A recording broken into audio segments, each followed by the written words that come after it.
Hi guys guys দেখো আমি আজকে খাসির মাংস নিয়েছি। খাসির মাংস রান্না করব। আমি টক দই আর লেবু দিয়ে ভিজিয়ে রেখেছি, 10 মিনিট ভিজিয়ে রেখে তারপর রান্না করব।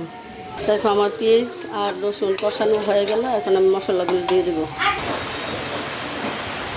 গাইস দেখো প্রচুর বৃষ্টি হচ্ছে, আকাশের অবস্থা খুব খারাপ।